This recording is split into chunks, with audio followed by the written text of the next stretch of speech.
Hi అండి, నమస్కారం. Welcome back to Dharmapadam channel. నేను మీ హరిత.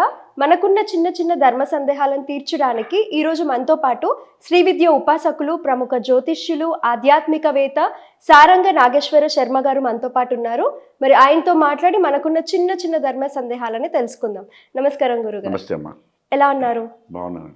గురుగారు, గోత్రం అంటారు కదా, ఇప్పుడు గుడికి ఏ పూజ చేయించుకోవాలన్నా గోత్రం అడుగుతారు. అలాగే పెళ్లి చేసుకోవడానికి కూడా గోత్రం అనేది అంటారు. ప్రతి దానికి ఎక్కడికి వెళ్ళినా ఏ వ్రతం చేసుకోవాలన్నా ఎలాంటి చిన్న చిన్న పూజలు చేసుకోవాలన్నా ఈ గోత్రం అనేది అడుగుతూ ఉంటారు. అసలు ఈ గోత్రం అనేది ఎలా వచ్చింది, మన తరతరాలుగా అందరికీ వర్తిస్తుంది అని ఎందుకు అంటారు? తప్పకుండా.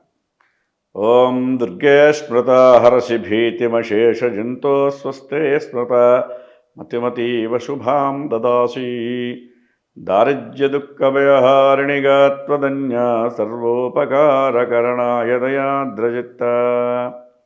శ్రీ గురుభ్యో నమః. శ్రీమాత్రే నమః. గోత్రం అనేది మనకి గోవు నుంచి వచ్చింది. గమ్ అనేటువంటి బీజాక్షరం నుంచి గోత్రం అనేటువంటిది ఉద్భవించింది. గంగా నది కానీ, గోవు, ఇవన్నీ కూడా గోమాత, గౌరీదేవి, గణపతి, ఇవన్నీ కూడా పంచగకారాలు అంటారు. మన భారతీయత ఏదైతే ఉందో సనాతన ధర్మం అని అంటారు, భారతీయత అంటారు. జనరల్గా చాలా చోట్ల ఏంటంటే హిందూ మతం అంటాం, కానీ దానికన్నా ముఖ్యంగా హిందూ అనేటువంటి శబ్దం కన్నా ముందు ఉన్నటువంటిది ఏంటంటే సనాతనం. ఓకే. కనుక దానికి సంబంధించి గకార పంచకం 5 రకాలైనటువంటివి గమ్ అనేటువంటి బీజాక్షరం అంటారు. గవాం అంగేషు తిష్టంతి భువనాని చతుర్దశ యస్మాత్ తస్మాత్ శివం మే స్యాత్ అతశాంతిం ప్రయచ్చమే అని మూలమంత్రం. గవాం అంటే ఈ గా అనేటువంటి గమ్ అనే అక్షరం ఏదైతే ఉందో దాంట్లో చతుర్దశ భువనములు 14 రకాలైనటువంటివి అంటారు. చతుర్దశ వినుంటారు మీరు. అధోలోకములు 7, ఊర్ధ్వలోకములు 7 అని చెప్తారు. భూలోక, భువర్లోక, శుభర్లోక, జనోలోక, తపోలోక, సత్యలోకములనేవి ఊర్ధ్వలోకములు. అతల, వితల, సతల, సుతల, తలాతల, రసాతల, పాతాళ లోకములు. ఈ 14 లోకములు కూడా ఇందులో ఉన్నాయంటే గమ్ అనేటువంటి అక్షరంలో, బీజాక్షరంలో ఉన్నాయి.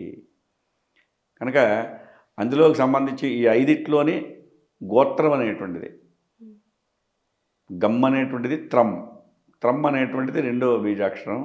దానివల్ల ఏంటంటే రక్షించేటువంటిది అని, రక్షణ కల్పించేటువంటిది ఆ శబ్దానికి అర్థం. అందువల్ల ఏంటంటే ఈ గోత్రం ఏదైతే ఉన్నదో ప్రతి వాళ్ళకి ఒక గోత్రం అని చెప్పబడుతూ ఉంటుంది. ముఖ్యంగా కొన్ని అంటే ఒక రకంగా ఆలోచన చేస్తే మహర్షులు ఉన్నారు, సప్తఋషులు.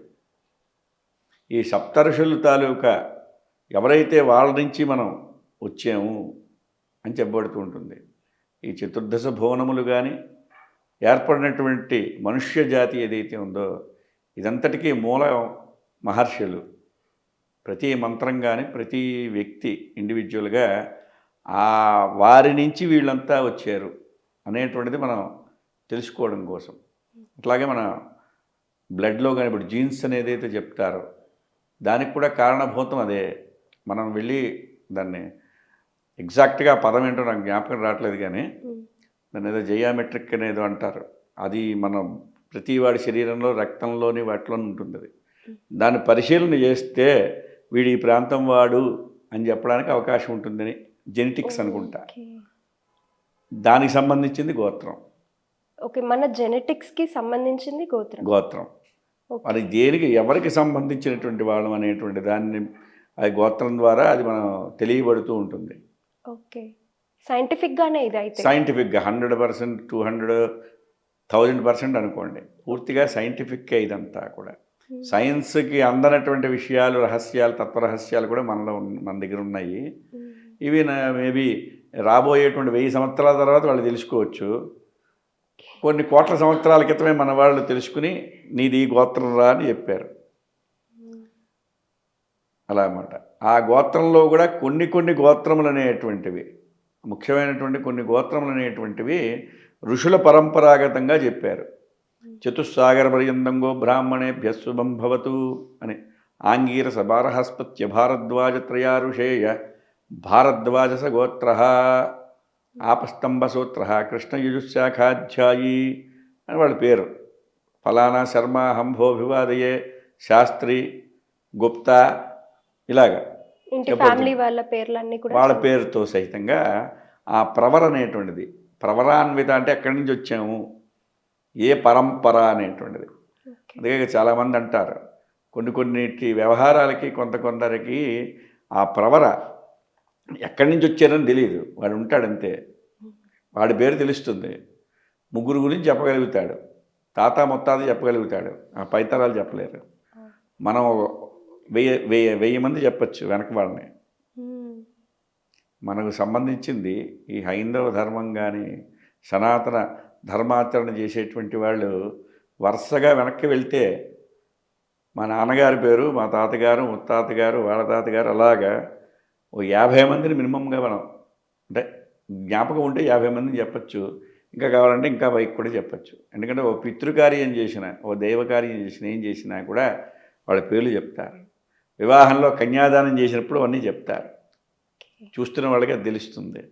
నప్త్రే పౌత్రాయ పుత్రాయ వరాయ ఆ 4 పేర్లు చెప్తే కానీ పెళ్ళి అవ్వదు.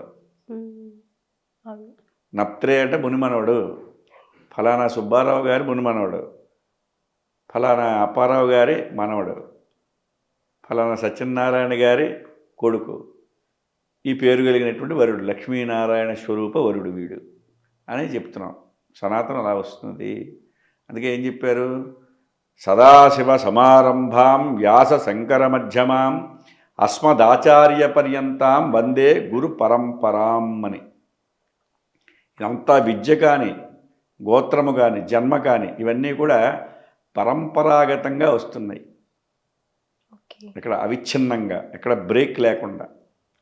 అందుకే వివాహం చేసుకోమని ఎందుకు చెప్తున్నారు, విచ్ఛిన్నం అవుతుందని. ఆ సాంప్రదాయం కానీ ఒక వ్యవహారం కానీ విచ్ఛిన్నం అవుతుంది, కట్ అయిపోతుంది అక్కడతోనే. అది అవ్వకుండా ఉండాలంటే ఏంటి, వాళ్ళ ఇంట్లో ఒక అబ్బాయి పుట్టాలి, ఒక అబ్బాయిని కలిగి ఉండాలి, అవతల ఒక అమ్మాయి ఉండాలి, వీరిద్దరికీ కన్యాదానం జరగాలి. అప్పుడు అవిచ్ఛిన్నంగా ఉండేటువంటిది ఏదైతే ఉందో అది కొనసాగుతుంది. ధర్మం అనేటువంటిది కొనసాగుతుంది. ధర్మం అనేటువంటిది విచ్ఛిన్నం అవడానికి తెగిపోవడానికి అవకాశం లేదు. అవిచ్ఛిన్నంగా జరగాల్సిందే. ఆ ప్రక్రియ అనేటువంటిది ధర్మస్థాపన అనేది అవిచ్ఛిన్నంగా జరగాల్సిందే. అది కేవలం ఒక ఏమంటారు దాన్ని, ఒక మతానికో ఒక కులానికో ఒక ప్రాంతానికో సంబంధించిందిగా ధర్మం.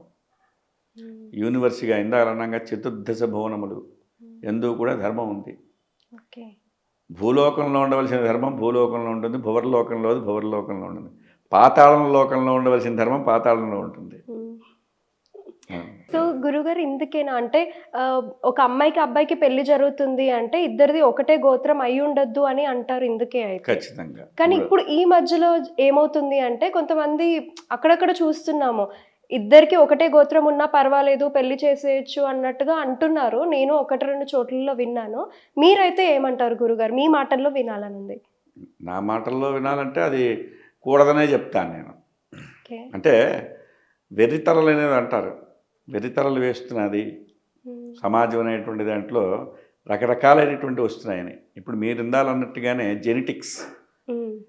జెనెటిక్స్ సంబంధించినటువంటి శాస్త్రం ఏదైతే వాళ్ళు అధ్యయనం చేస్తున్నారో వాళ్ళు ఏం చెప్తున్నారంటే ఒకే రకమైన జెనెటిక్స్ ఉండడమో ఏదో అది మంచిది కాదు, వివాహానికి మంచిది కాదు, వారికి కలిగేటువంటి సంతానానికి కూడా ఇబ్బంది కలుగుతుందని జన్యుశాస్త్రవేత్తలు చెప్తున్నారు. కనుక అటువంటి ఇబ్బంది కలగద్దు అని మన వాళ్ళు చెప్పారు.